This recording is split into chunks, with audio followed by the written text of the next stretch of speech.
Okay. Hi, everyone. Welcome to the last GOCC talk of 2024. We're so happy to have expert Joe Lewis tell us about what is a q-analogue.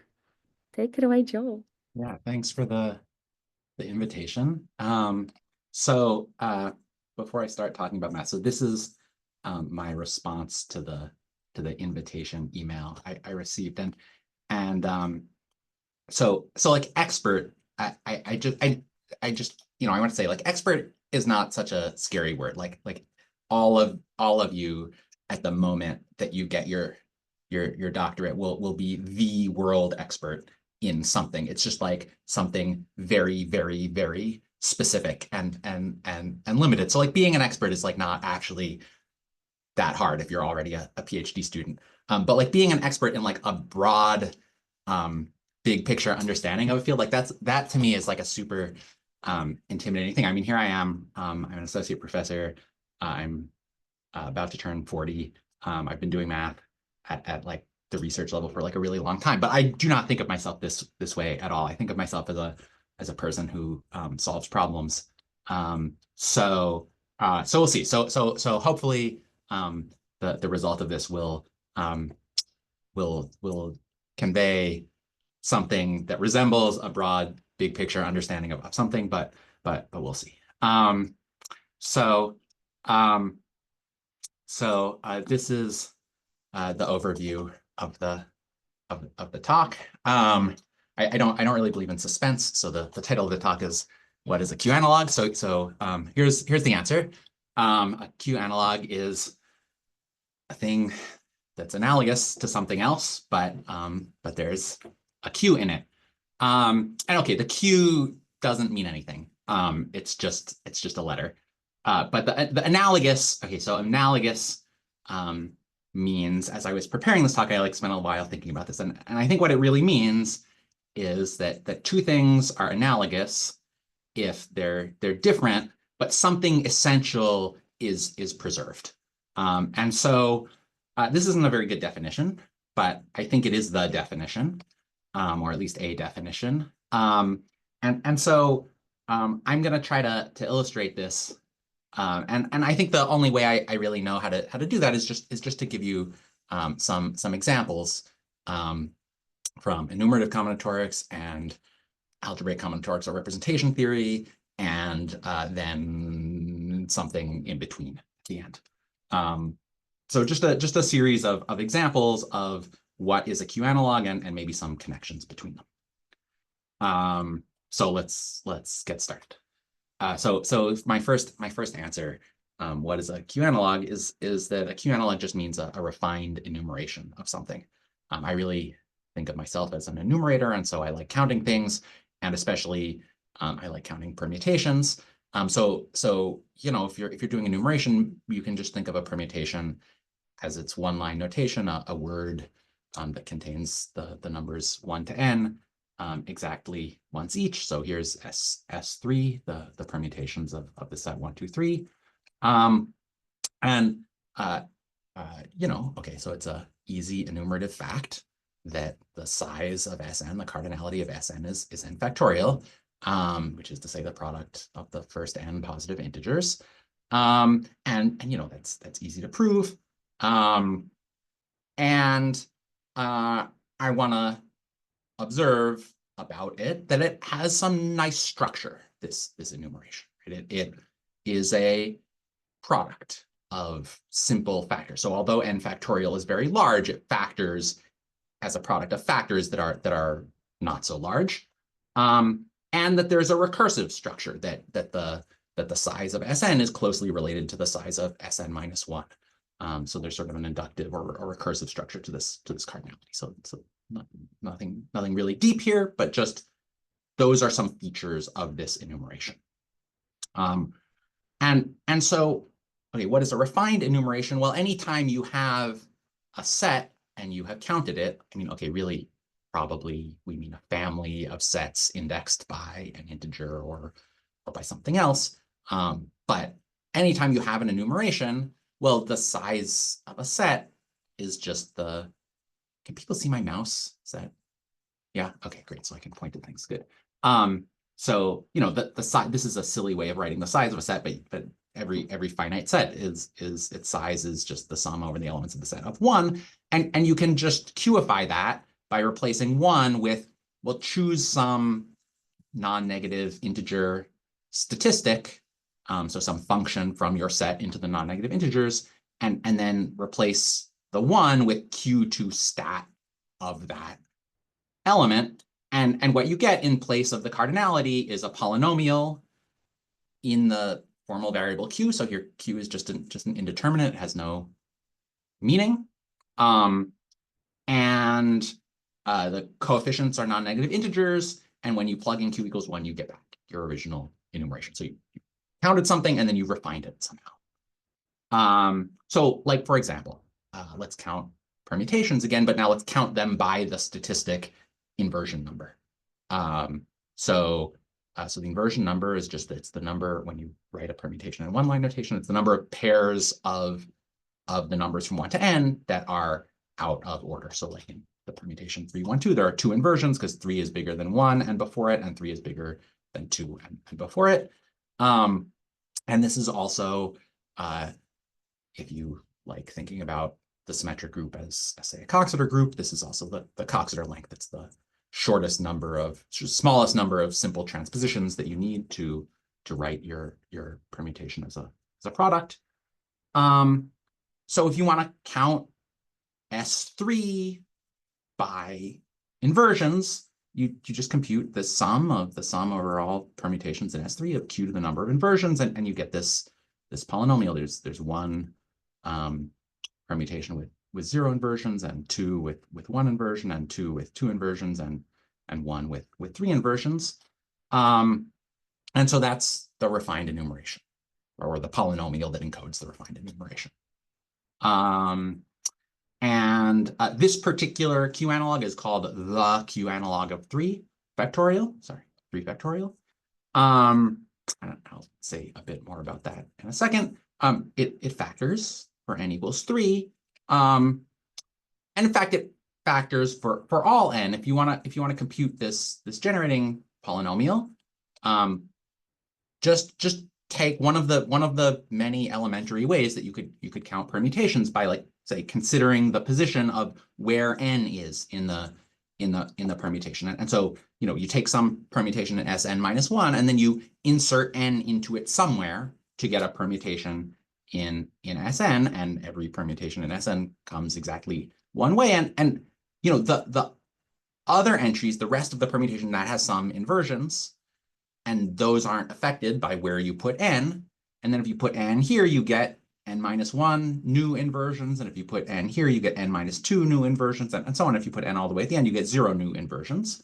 And so this process of inserting n contributes q to the 0 in this case, q to the 1 in this case, and so on up to q to the n minus 1 in this case, regardless of what you had before. And because it's independent of the smaller permutation, it follows that when you take the sum, you get that factor multiplied by, well, the same sum for Sn minus 1. And so by induction, you get this product of these polynomials, each of which is a sum of the first I powers of q for I going from 1 up to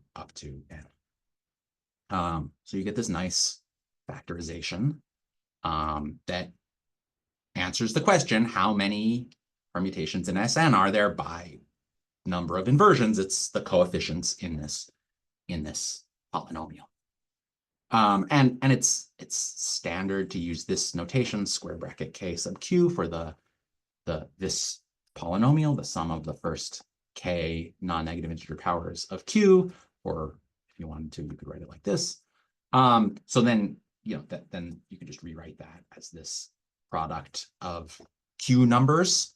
And so this is the thing that's called the q-analogue of n factorial. And I want to say that, okay, this is a refined enumeration, but it's analogous because it preserves the structure, right? So you still see here this product structure and this recursive inductive structure in the original enumeration. And so to me, that's sort of which refined enumerations could you call q-analogues are something like this, when there's something fundamental about the answer that is preserved.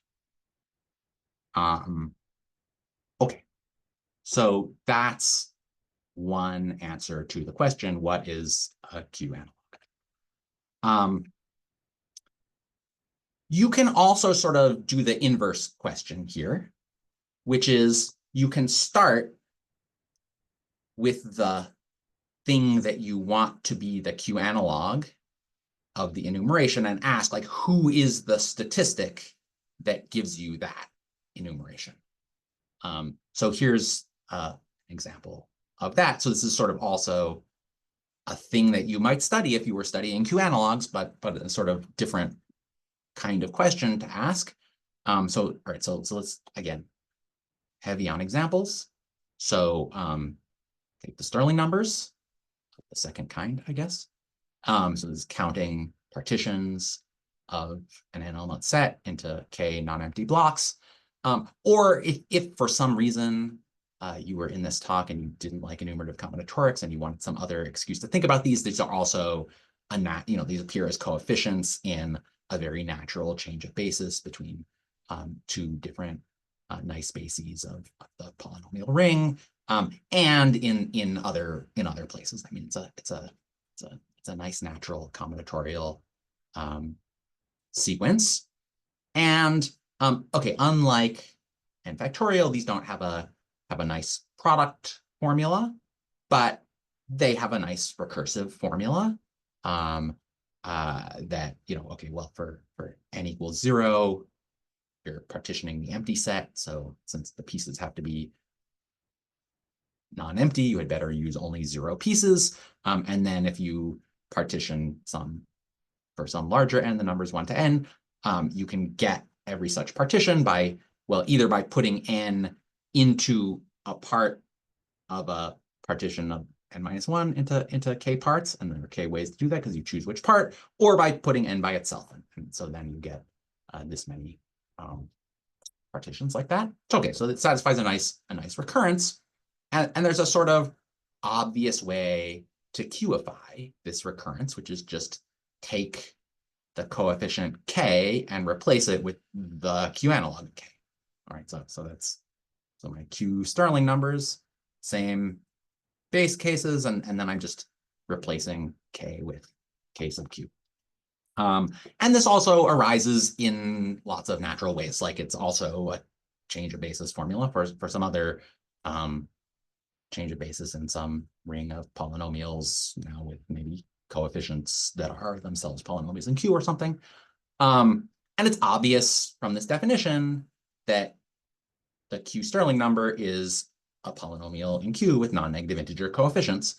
And so you have here a situation where you have a number that counts something, and you have a polynomial in Q that when you plug in Q equals 1, gives you that number and has non-negative integer coefficients. And so you can ask, like, what's the statistic? How the sum is over the set partitions of the numbers 1 to n into k parts. What statistic should you attach to a set partition in order to get this refined thing? I think I said I don't believe in suspense. So here is one answer. So you could take for each of your set partitions, take this triangular Young diagram, okay, this is a set partition of 8. So you take the 8 by 8 triangle, you put the numbers 1 to 8 in the diagonal. And now for each part of the set partition, you write it in increasing order. And then for consecutive things like 2 and 5, those have to be in the same block. So you put a dot here that's in the same column as 2 and the same row as 5. So like this dot tells you 2 and 5 are in the same block. And this dot tells you 5 and 8 are in the same block. And this dot tells you 4 and 6 are in the same block. And so, okay, what do you get here? You get, if your partition has n minus k blocks, you'll get k dots in this triangle, and no two of which are in the same row and column. So there are Stirling number SNK many arrangements of those, or SN minus K, one of those two. And now here's the statistic for each dot, shade it and the things directly above it and directly to its left. So this dot you shade those, this dot you shade those, and then count the number of squares that don't have a number in them and aren't shaded. In this case, there are 15 such squares, and that is a statistic that works.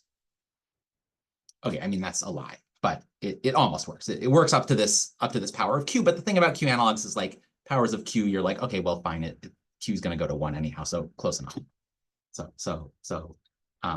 You know, I mean, if you wanted, you could just define the statistic to include the minus k choose 2 in it, and that would make it work. Okay, so this is an example of the sort of reverse problem that you can start out with the natural q analog and then try to find a statistic, and here it is. And then you hope that by doing that, you have a combinatorial understanding of whatever your original objects were, and that you can use combinatorics to learn something about them and their behavior. Okay, so that's the end of part 1. Since I have q Stirling numbers here, let me just mention there are mysteries about them. It's not about q analogs really, but old conjecture seems quite open. It seems that if you write out this polynomial, look at its coefficients, that sequence is log concave, that the square of each coefficient is bigger than the product of the two neighboring coefficients. Looks that way. It's been checked at least to n equals 200 is pretty easy to do. You would do it on your computer in a few minutes, probably. So it seems true. Don't know why. Bit of a mystery. Anyhow, something to think about. Okay. All right. So end of part 1. Enumerative combinatorics, q analogs. Maybe what that means is refined enumerations that preserve something essential. Here's a very different kind of answer. This is sort of getting into algebra and representation theory. I'm going to be honest, I don't think about these things that much, but so it's going to be a little, well, it'll end a little abruptly when I exhaust my knowledge. But here's the symmetric group. Different realization of it now as an abstract group generated by n-1 symbols that are all involutions and that satisfy the braid relations. The far apart ones commute and the neighboring ones do this threefold braid thing. Concretely, you can take SI to be the adjacent transposition that swaps I and I plus 1. Sort of obvious that these satisfy those relations, and very less obvious that these relations force that you actually have the symmetric group, but they do. So it's a nice group. So say, what is a q analog of this? Well, I should take the group presentation, a group presentation, and then I should want to add a 3-parameter q somehow, jam it in there in some way in order to make an analogous structure. And call that a q analog of the group. So how can I do that? And the answer is you can't do this. Groups are just like really rigid. So like if you try to put a q in there, like either it becomes something trivial that you're just like taking a direct product with something and like the q is just all in the something, or you get something that's like very wild and complicated and doesn't have anything to do with the group that you started with really.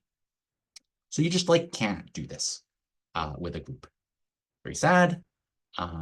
Seems to be just the way the world is. But But you can do something else, which is instead of deforming a group, you can try to deform a ring. And like rings are much floppier and they wiggle, and you can jam Qs into them without completely destroying their structure. So start over with the symmetric group. So I don't want a group, though. I want a ring. So I take the group ring of the symmetric group, the group algebra. So this is just a vector space whose basis is labeled by permutations. And then it has multiplication because it has the group multiplication. And I just impose distributivity. And that's it. That's what the object is. So here, like 2 actually really means 2 times the identity permutation. And so then you like do arithmetic in this ring, in just, you distribute your multiplication and the permutations multiply like permutations, and the scalars multiply like scalars, and it's great. It's a wonderful object. So that's the group algebra. And it's very easy to deform a ring like this. So what you can do is just take a bunch of generators. Okay, so take your old generators. Now you get, for each of them, you get a new generator, which we call by a different letter, because otherwise that would be really confusing. And what I'm going to do is I'm just going to take the braid relations, and those are verbatim. I don't change them. And I just take this quadratic relation. The relation SI is an involution SI squared equals 1. Okay, so you can subtract 1, and you can write that as TI squared minus 1 is 0. And then you could factor that, and you get TI minus 1 times TI plus 1. And there's a place you can jam in a Q, right? Just like replace one of those ones with Q. So Q is now, you have a choice. Is Q an indeterminate, or is Q a particular complex number? Subtle differences, but you get an object that is deformed by Q. And when you plug in Q equals 1, you just get back the group algebra, which essentially knows who the group is. So this is a thing that you can do. It definitely has a Q in it. There's a question, is this really an analog? I mean, it's definitely different. It definitely has a Q in it. Is there something essential about the structure that is preserved? Is what this last question means to me. And the answer is yeah. This algebra, the Iwahori-Hecke algebra, has lots of things in common with the original group. With the original ring. So in particular, because I started with a Coxeter group, if you write a permutation as a product of these generators, SI, the shortest words all have you can get from any one of them to any other of them using like relations that look like this and like this that don't change the length of the word. Not true in all groups, for all group presentations, but it's very true in Coxeter group, so in the symmetric group. And so that means you can define this thing, which is like for each, if you take your permutation W, write it as a product of this smallest number of simple generators. Okay, so take such an expression, take the product of the t's in the Iwahori-Hecke algebra that corresponds to that, and I can call that T of W, and that is well defined because the t's satisfy these same length non-changing relations. I don't ever have to use this relation that I've changed, so I don't worry about things collapsing into each other. So this forms a basis. So I have a basis of the Iwahori-Hecke algebra that is indexed by the elements of my group. So it has the same dimension as the group algebra, which is just the size of the group that I started with. So that's like a really essential, nice thing that doesn't change. In fact, something else doesn't change, which is actually these two algebras are usually isomorphic as algebras.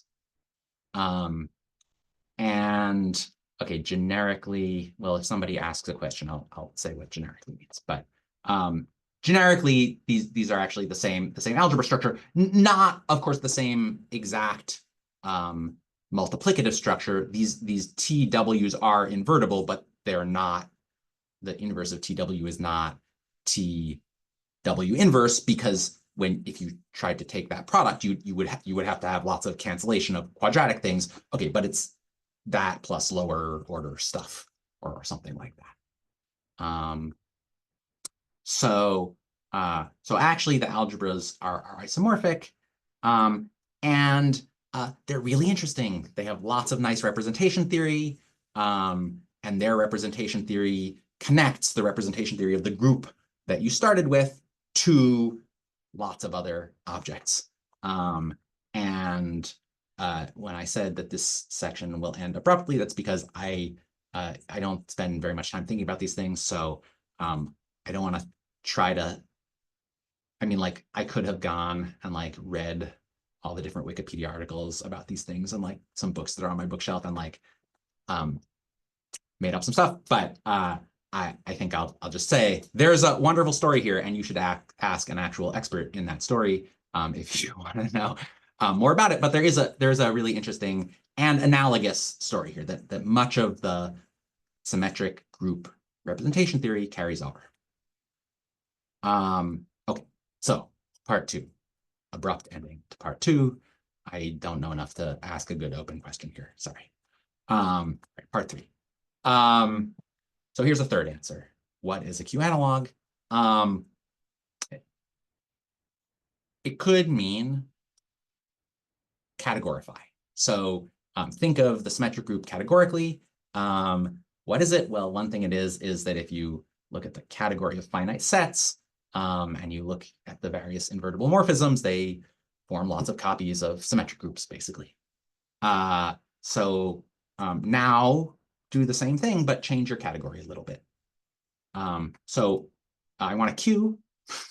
So a natural category to choose would be finite vector spaces. Well, finite vector spaces, okay, means finite dimensional, but also means the field has to be finite. So you have to work, you have to have some finite fields FQ around. So Q is a prime power now, not an indeterminate. And if you look at that category, then the invertible morphisms form lots of copies of GLNFQ. So that's like n by n invertible matrices with entries in this Q element field.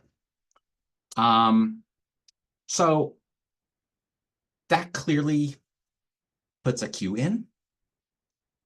We do lose one thing, which is in the prior 2 cases, it made sense to say set Q equals 1 or let Q goes to 1. And that doesn't really make sense in this context.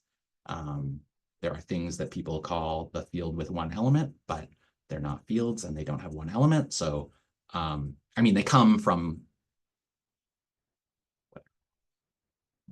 sense. You can't really put Q equals 1, is what I'm going to say. It's clearly some sort of analog. I mean, all we did was change the word set to the word vector space. But it's very not clear from making this choice that there will be any interesting combinatorics that comes out of it. I mean, this categorification doesn't promise you anything combinatorially nice. But we can start asking combinatorial questions and seeing what happens at least, and seeing if anything nice comes out. And okay, so I'm going to start in the same place that I did originally, which is just ask for the cardinality of this group.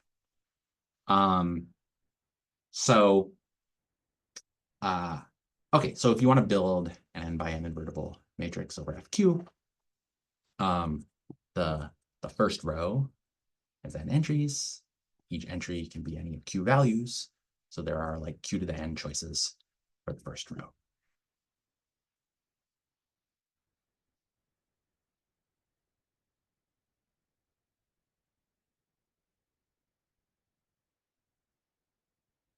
Okay, but that's a lie. Because you can't make the first row all zeros, right? That would be bad. then you definitely are not building an invertible matrix if you make the first row all zeros. So actually there are only q to the n minus 1 possibilities for the first row. Anything else is okay. Anything else and you can find an invertible matrix with that first row. So you build the first row, q to the n minus 1 ways, and now you could think about building the second row. And you again have sort of q to the n choices, but some of them will be bad. And in this case, for the second row, the bad choices, I've just been teaching first year linear algebra, so there's this magical thing, right, that invertible matrices are the same as square matrices whose rows are linearly independent. Totally magic. So that's what all I need to ask for, that each row be independent when combined with the previous rows. So when you only have one row, that means what you're not allowed to choose are the multiples of the first row, which incidentally also throws out this bad zero choice. And the multiples of the first row, well, we're working over a field with q elements, so there are q multiples of the first row, because the first row, importantly, the first row is not zero, so it has q distinct multiples. Okay, so there are q to the n minus q ways to choose the second row, given that you chose the first row correctly. And now you keep going, right? So for the third row, after you've chosen the first two, well, now the third row, when combined with the first two, still has to form a linearly independent set. And the span of the first two rows, well, okay, there are like q choices by which you can multiply each of them. So q squared bad things. So q to the n minus q good choices for the third row, and then you keep going. All right, so in general, the first k rows will form a k-dimensional vector space. So there are q to the k bad choices for the k plus first row. So q to the n minus q to the k acceptable choices. And so the size of GLN of q is just this product.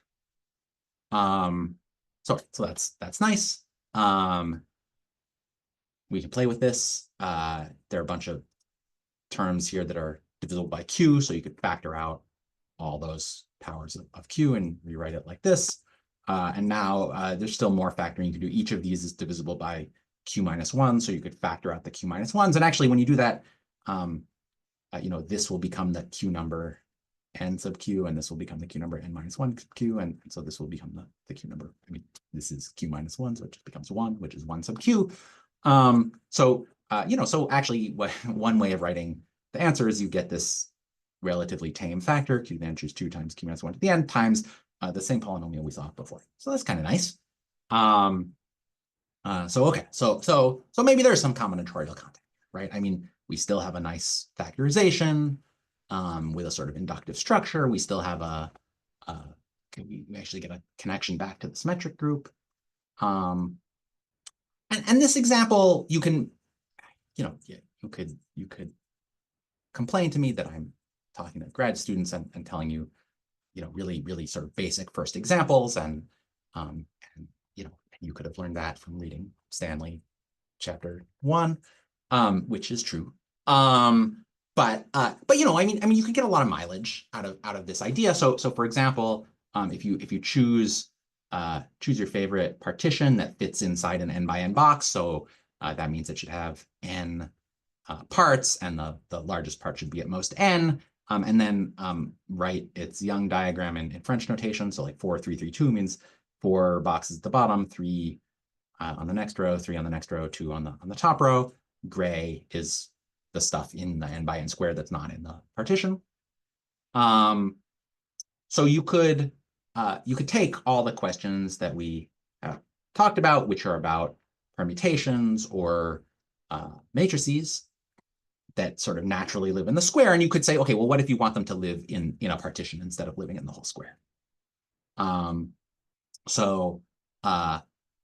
particular, one can show that the number of permutation matrices supported on, I mean, the ones in the permutation matrix are all in the Young diagram. None of them are in nothing, only zeros allowed up here, no ones up here, is, okay, this is product. So you take the smallest part of the partition times the previous part minus 1, and so on, all the way up to the largest part minus n minus 1.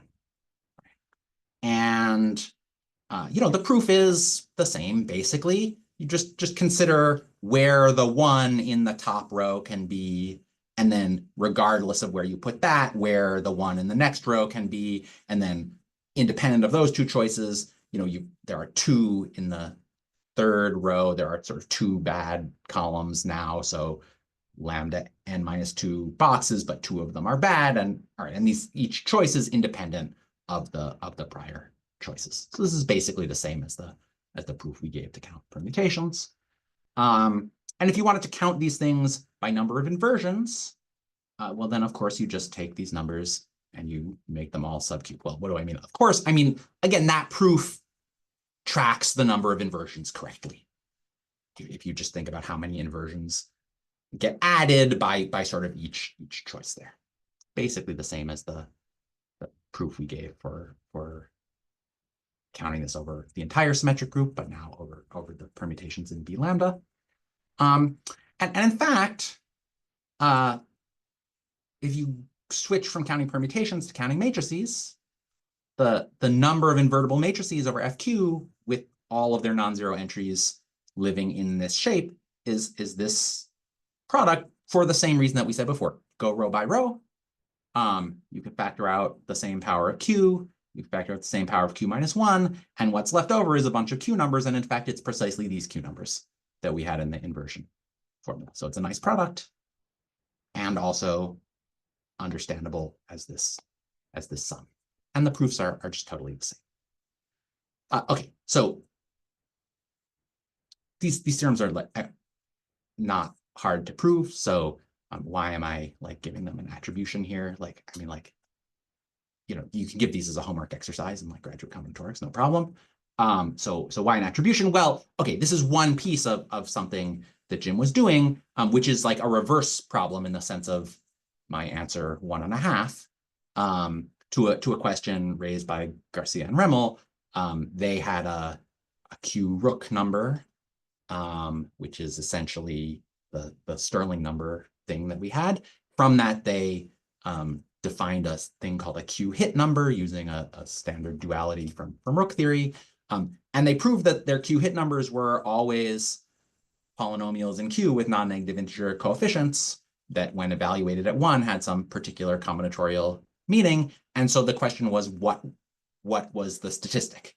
And so Dworkin and Hagelin gave answers to this about the same time. And Hagelin's involved matrices with elements over FQ. And so this was sort of a first step for him in proving that. Okay, so there's some combinatorial content in this Q thing. Okay, but I mean, seriously, this proof is good if what you care about is the fact that these answers have this factoring recursive structure, but it totally fails to explain this, right? Why the matrices know about the permutations. That's just, it happens that they do. It falls out from the computation, but it absolutely doesn't tell you why this is true. So, that is a thing that deserves a proper explanation, right? A proof that explains it rather than just proves it. So there's a good reason for it. And the good reason is called the Bruhat decomposition. Okay, so one can talk about the Bruhat decomposition in much, much, much greater generality. But I am a man of simple tastes. So my first choice way to think about the Bruhat decomposition is this, which is very concrete. It's just a matrix factorization statement. It says that every invertible matrix can be written uniquely as a invertible lower triangular matrix times a thing like this, which is a permutation matrix. And then, okay, so this is the permutation. I guess here I'm reading my permutation in matrix coordinates. So 3, 1, 4, 5, 2. And so for each inversion, so let's see, 3 is bigger than 1 and before 1. And so here's this star with a 1 below it and a 1 to its right. This star is that corresponds to that inversion between the 3 and the 1. And let's see, there's a 4 is bigger than a 2 and before a 2. So there's a star that is to the left of the 4 and above the 2. So this star is the star that knows about the inversion for 2. So for each inversion, for each pair of ones, okay, with a bigger, so further to the right before. So each pair of ones where like one is northeast and one is southwest, those are the inversions. And for each pair, there's a star at the above the 1 and to the left of the 1. So there are inversion many stars here. And this decomposition is unique. So every invertible matrix can be written in exactly one way like this. So there is one permutation and one choice of the stars and one choice of the invertible lower triangular matrix for which you get your favorite invertible matrix. And furthermore, because of how I drew my B lambdas, this product has all of its non-zero entries in a Young diagram in French notation, if and only if the permutation matrix does. Like basically, like this multiplication will leave some non-zero things on the ones and smear stuff to the left and down, but it doesn't move anything to the northeast. And therefore, the number of invertible matrices supported on B lambda in the cell indexed by, pick a particular permutation is the whole cell. All that whole cell is in there, and in the permutations that are not on B lambda, none of the invertible matrices are in there. So, well, how big is that cell? Well, you have this many lower triangular invertible matrices and this many of these guys. And so you sum over the W that work of this quantity, and what you get is this.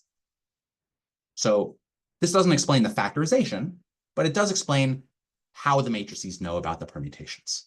Matrices know about the permutations and about the statistic because of this decomposition, and because this decomposition has this wonderful property that the entire cells fit into our space.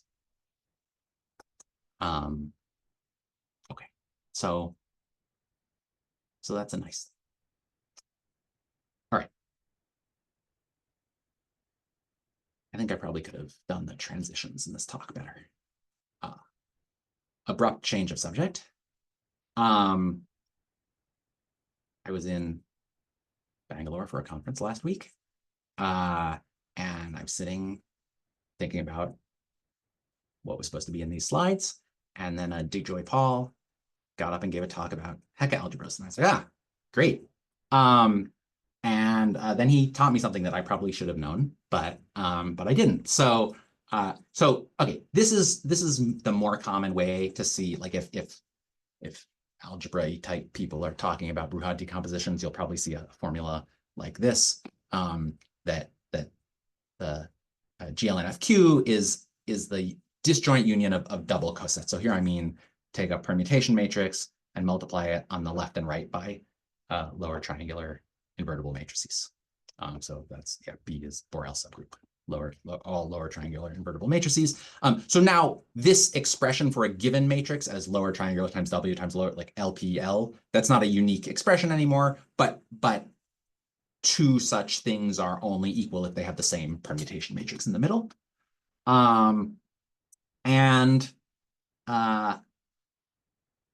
This, okay, so for any group, so our group is going to be GLN, and any subgroup, and our subgroup is going to be the Borel, there is a thing called the Hecke algebra, and this is why I said you have to be a little cautious. The number of different things that people call Hecke algebras is really large. So this Hecke algebra is not an Iwahori Hecke algebra.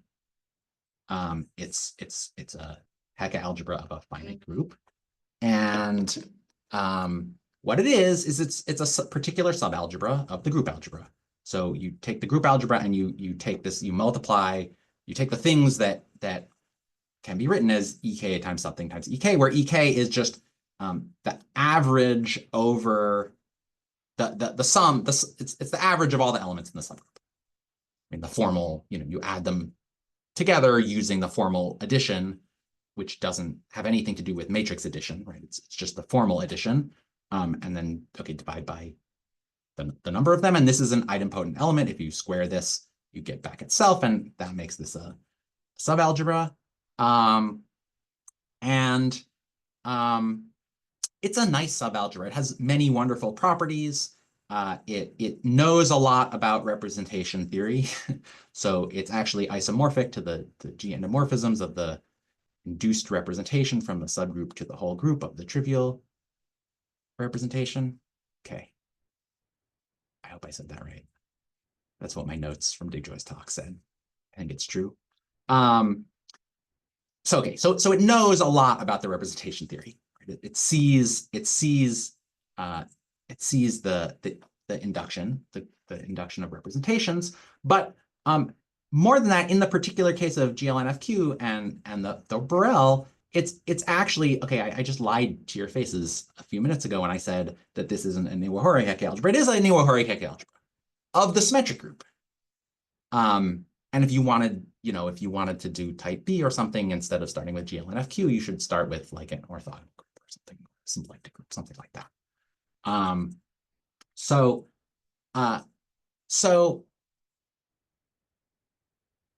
Okay.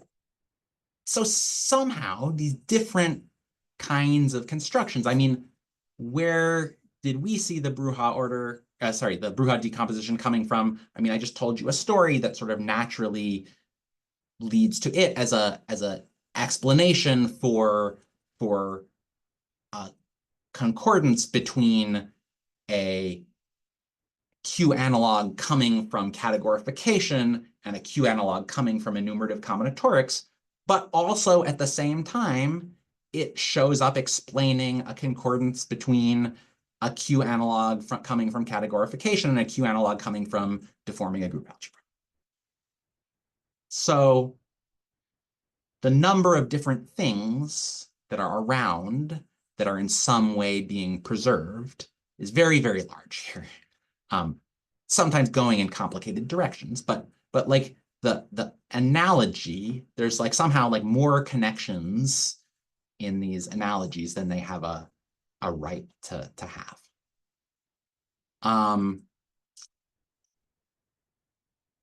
Now, okay, this is my last substantive slide. I just want to say, all right, so this categorification, this GLNFQ analogs, I really like them a lot. Many phenomena of them can be explained through the Bruja decomposition or its relatives or tinkering with it. It's a really powerful explanation that connects many different ideas. But it doesn't explain every possible q-analog phenomenon that you could ever want. And so I do want to end with an open question. Here's a nice enumerative question. Take an n cycle in the symmetric group and write it as a product of transpositions. You need n-1 of them because you start with the identity. It has n cycles. Each time you multiply by a transposition, you either merge two cycles or split a cycle. To get down to one cycle, you have to merge n-1 times. So at least n-1. So let's do it in the smallest number. Wonderful theorem, originally proved by Hurwitz in the 19th century, but much nicer proof by Dinesh in the mid 20th century, is that the number of these is n to the n-2. Dinesh's proof does some combinatorics with trees. It's wonderful. Ask me about it if you want me to say more about it. Here's a q-analog result that Vic Reiner and Dennis Stanton and I proved a decade ago. Okay, GLNFQ standing in for SN. Long cycle. All right. The right answer, who's analogous to a long cycle, is a Singer cycle. I'm not going to tell you what it is. I can tell you what it is if you ask afterwards. But it's analogous to an n cycle. The right thing for transpositions is reflections, things that fix a codimension 1 subspace. That's just how permutation matrices. The transpositions are the reflections of when you think of it as a linear transformation. The number of these factorizations is q to the n minus 1 to the n minus 1. All right, well, this is the order of the element. The order of the Singer cycle is q to the n minus 1 to the number of factors minus 1, which is precisely the same here, right? The order of the n cycle to the number of factors minus 1. For sure, the Bruhat decomposition doesn't explain this. There should be some proof of this that somehow is a q-analogue of the proof of this. Right? Instead, the only way I know to prove this for n bigger than 2 is horrible and representation theoretic and many pages of technical computations, and then like miraculously something nice comes out at the end. Okay, so sometimes you have something and it like looks analogous, but it's a mystery. So all right, this is my mystery. I hope someday somebody explains this mystery to me. Maybe one of you figures out why really this is true. Okay, so that's what I came here to say. Thanks very much for listening.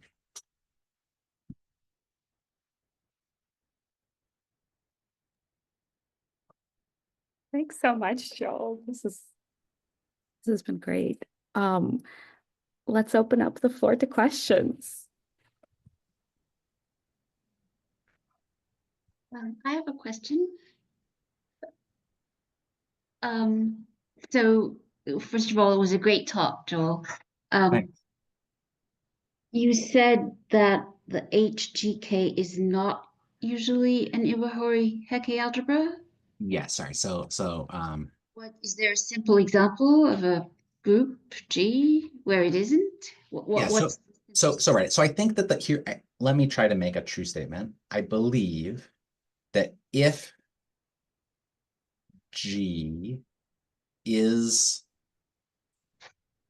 finite group of Lie type and K is a Borel, then the things you get are precisely the Iwahori-Heke algebras of the corresponding finite Coxeter groups. I see. But I think if you just, I mean, this construction of a Hecke algebra H of GK, you could take G to be whatever finite group you want, and K to be whatever subgroup of it you want. And there are just like way more of these than there are Iwahori-Heke algebras of, at least of Coxeter groups. Yeah.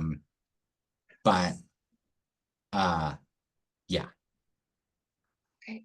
So I'm just trying to understand what it is. So if I just took G to be a finite cyclic group and K to be some cyclic subgroup, that's not the whole group.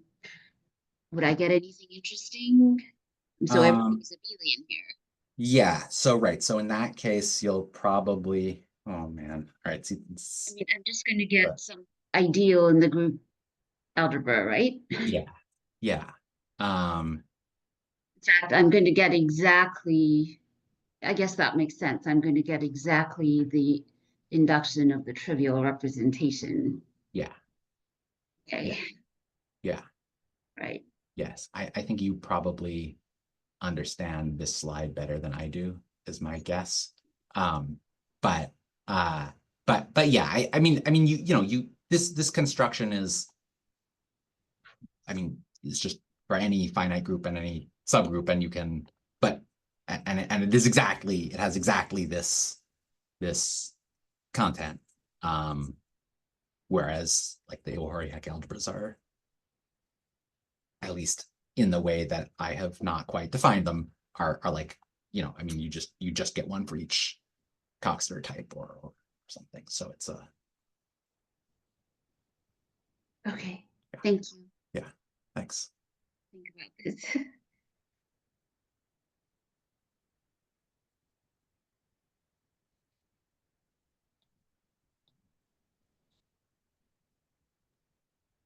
I have a question. I'm wondering, what is the categorification of the Stirling numbers of the second kind that seems to show log concavity. Because I know of one that isn't, but Yeah. there's so many. Yeah, I mean, okay, so on one hand, for sure, the same polynomial also shows up if you count matrices,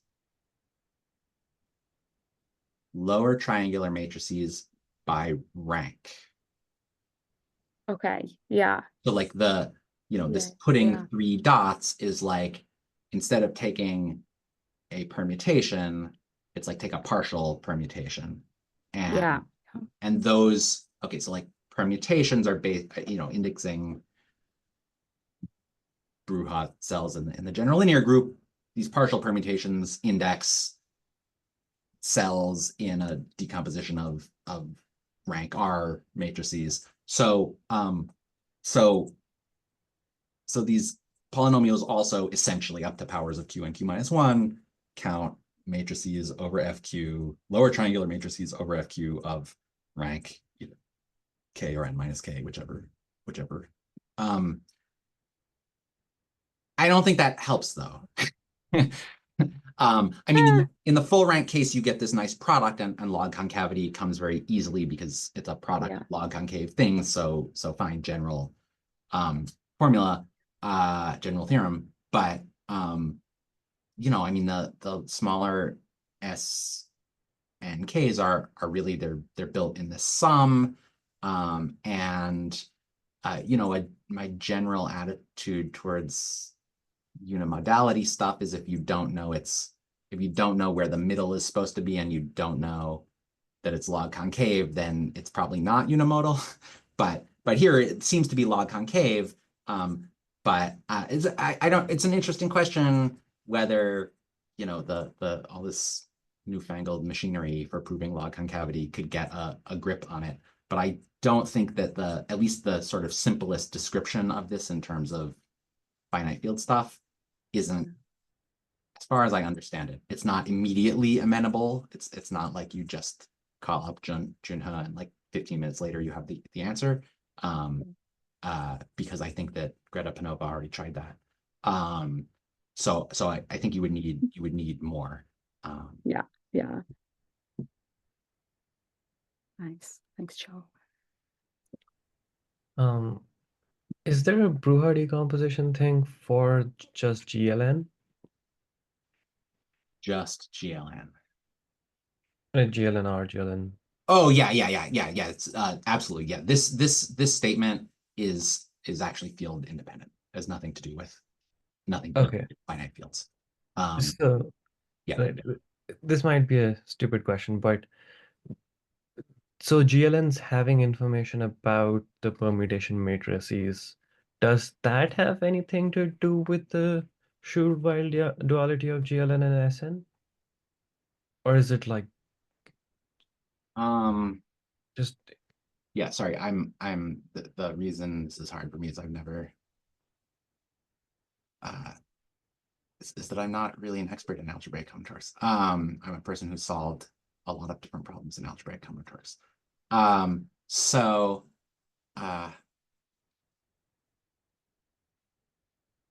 Surely it must be somehow related, but but that is me speaking through ignorance rather than through knowledge. Because every time somebody says the word Schur-Weil duality, I have to like think really hard and go look up to remind myself. Surely there must be some relationship between this connection between the symmetric group and general linear group and that connection between the symmetric group and general linear group, but I don't. Maybe that's not true. I don't know. yeah. I think they're really long-winded. I'm not sure. Yeah, I think the connection might come from algebraic geometry if you look in Fulton's Young tableau. But Schur-Weil duality really comes from looking at the matrices that commute with the action of GLN, the matrices that commute with the action of all invertible n by n matrices. If you look at that set, that's basically the n by n permutation matrices. So you can do Schur-Weil duality you can replace GLN by something else and take the set of matrices that commute with that, and that would be the analog of Sn.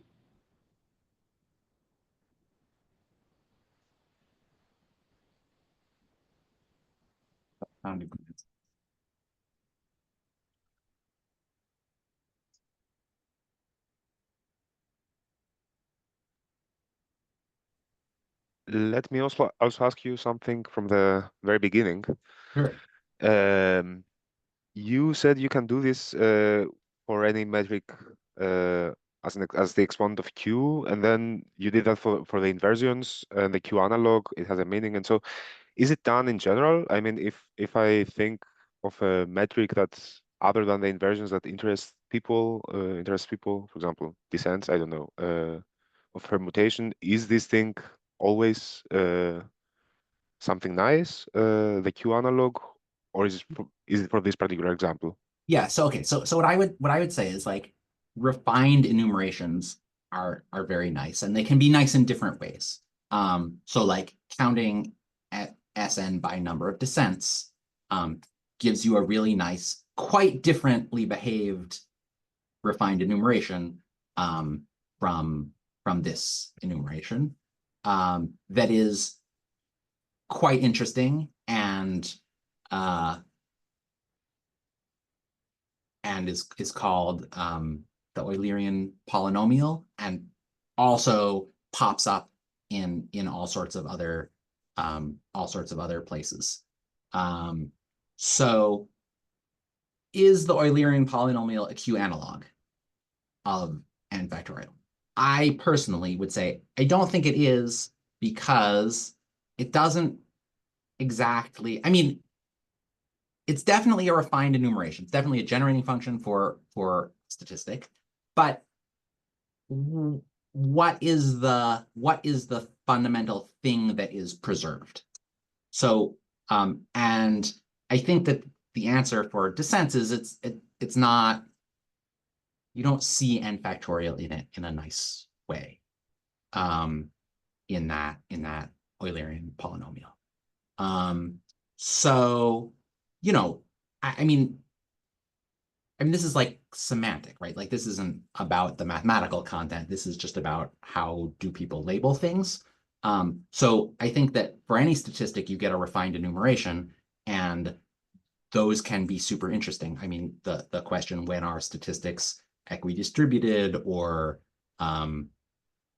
what statistics show up naturally is a real and interesting and active area of work. And you know, there's like a big piece of EC1 chapter 1 is about questions like that, and about those various refined enumerations that occur. But to me, I mean, the conclusion that I came to while preparing this talk is that q-analog somehow, you need to, if you want to call something a q-analog, you should be able to identify what is the essentially preserved thing when you do the refinement. And so here it's this recursive product structure. In other cases, it might be some other feature of the enumeration, but that, at least that's the answer that I came to while like seeking. Okay, so there's not unique. There's you cannot say that the unique q analog is the inversion. Yeah, that's right. What's- So yeah, so this one people call the q-analog, and the reason I think is just that these particular numbers, the q number, recur sort of independently, but then in connected ways. And so they like really, in particular in this linear algebraic version. But for sure, this doesn't have a unique claim on being the only possible q-analog of n factorial. There are plenty of other natural q-analogs of the enumeration of permutations or enumeration of classes of permutations that show up that people call q-analogs. Okay, thank you.